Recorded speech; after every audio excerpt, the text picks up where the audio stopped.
I've got all of these delicious red currants and a few little gooseberries. Today I'm going to make a fruit fool.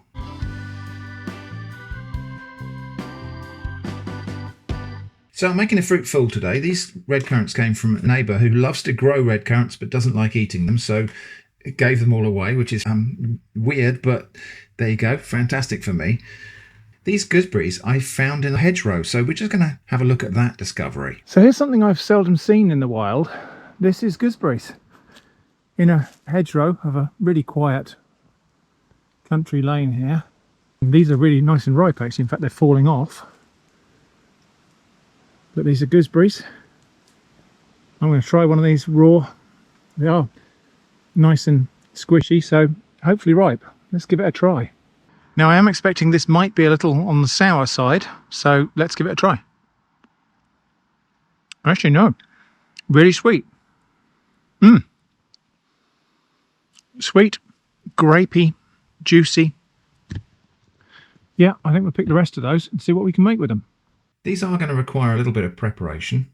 You can strip red currants off the stalks with a fork, but I prefer to do that by hand, just because sometimes those little stalks there, you miss them if you do them with a fork, so I'll just pick these off by hand.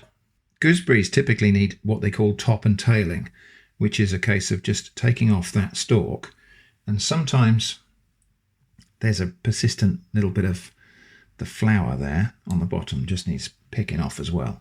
So gooseberries need that kind of preparation. I am going to reserve a few of the really nicer looking ones, use them for garnish.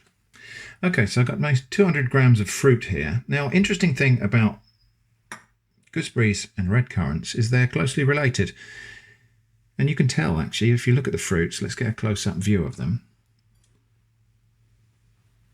You can tell they've both got this kind of little translucent stripy thing going on, and that's because they're both members of the genus Ribes, along with black currants, and perhaps now you know why Ribena is called Ribena. Anyway, 200 grams of fruit. I'll just give that a quick rinse and then we'll get that in the pan. I have actually missed a few of the little stalks, so I will just try and find those and pick them out. So 200 grams of mixed fruit go in there. Now these gooseberries are very ripe, as you saw in the little clip where I went and picked them. They're actually quite sweet, not sour at all. And red currants are pretty neutral sort of in acidity anyway. So I'm going to add some acid to this. I've got the juice of one lime here. I would normally probably use a lemon for this, but limes are what I just happen to have right now. And I think the combination might be quite nice. However, that tartness does need to be balanced by, not neutralised, but balanced by a little bit of sweetness. So I've got about a tablespoon and a half of sugar in there. And then I'm just going to bring these to a simmer, and they'll cook just in the amount of liquid that's on them there with the lime juice and the water from rinsing. And I just want them to burst. I don't want them to stew down completely. I just want them to cook sufficiently that they burst and release their juice. And you can see that's already happening actually. Look, the colour of the juice there is already coming out. And we can help them on their way a little bit as well, by, especially the gooseberries, by just giving them a little squish. As I say, they don't need to be stewed right down. So that's probably enough. And what I might just do is go in there with a potato masher and just give those a squish, just so that they're all kind of burst open and the flavour is released. You could sieve this if you don't like the pips. I find the pips in gooseberries and currants to be pretty inoffensive. They're not as woody as the pips in, say, raspberries. Right, that needs to come off the heat now. And that'll just go into a dish there. You can see how kind of syrupy that is just by the way it's coated the pan. That needs to cool down now. Then I'll cover it and put it in the fridge. It needs to be chilled down completely before we do the next phase. So I'll probably complete this dish later on in the day. Okay, time has elapsed. We've got some now chilled fruit puree, slightly sweetened. I'm only going to make a kind of half portion here because it's just myself and Jenny. So I've got some extra thick double cream.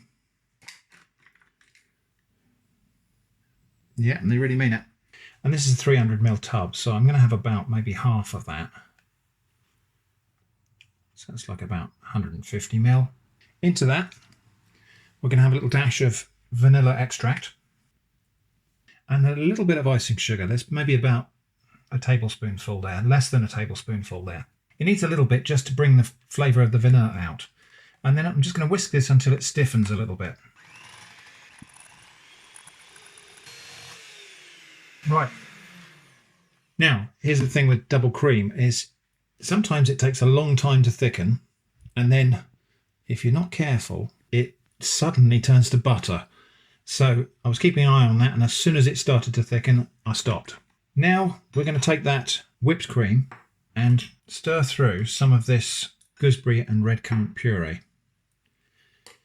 Now in traditional recipes for this, it's made entirely with cream and fruit, and to go for a kind of marbled look, I'll have a little bit more of that and we'll just marble it in. But I thought it'd be rather fun to make layers, a bit like a parfait. This is not a parfait. Parfait is usually made with custard, I think. But we'll go for something that looks a bit like that. So I'm going to assemble this into wine glasses in layers. Before we do though, I'm just going to have a little taste of this cream and fruit mixture here. This is essentially a redcurrant and gooseberry fool already. That's really good. It's sharp, but it's also sweet. It's fruity, it's creamy, it's very rich. So anyway, we're going to assemble some of this into glasses. So starting with a dollop, and I've already put a streak down the side, but we'll just run with it. The fruit puree like that. I'll have a layer of that on there. I've got some extra red currants here that I haven't cooked. These are just washed. Alternative layer, I've got some Greek yogurt, so we can have a kind of layer of that. And then I think we'll have a few of these berries. And I want them to be visible at the sides of the glass, so I'm thinking about that as well. And then I think another layer of the fruit fool. Tiny little kind of dressing almost of yogurt on the top. A little drizzle of the juice. Okay, we're almost there. And then garnish. And for this, I've got a few of the nicer looking gooseberries.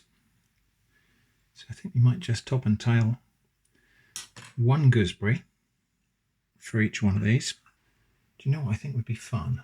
If we have a string of these red currants kind of hanging off the side. So we'll kind of do that. So they're spilling over the side of the glass. And there we go. So two, I don't know what you want to call those, gooseberry and redcurrant fool sundaes, perhaps. Now I'm going to save these for dinner. And also I need to take the thumbnail. So I'll make another one quickly in a glass so I can have a little taste. So yeah, those two are going to go in the fridge for this evening. They will stand for probably 24 hours in the fridge. You'd have to be a little bit careful the cream doesn't absorb smells from the fridge. So if you've got smoked fish or half an onion in there or whatever, the cream will absorb smells. So watch out for that. Anyway, here's one I've made. It's a bit more rough and ready, but it's the same ingredients, same flavours. Let's give it a taste. So I'm going to dig right through so we get a blend of all of those different layers. Struggling to find the words. That is so nice. And it's nice because of the layers of flavour, the sweet vanilla flavoured cream, the tangy fruit, the little raw berries that pop, the freshness of the yoghurt. That really is very nice. So there we go. That's what to do if one of your neighbours gives you a whole box of red currants. I hope it's been interesting. Thanks for watching, and I hope to see you again soon.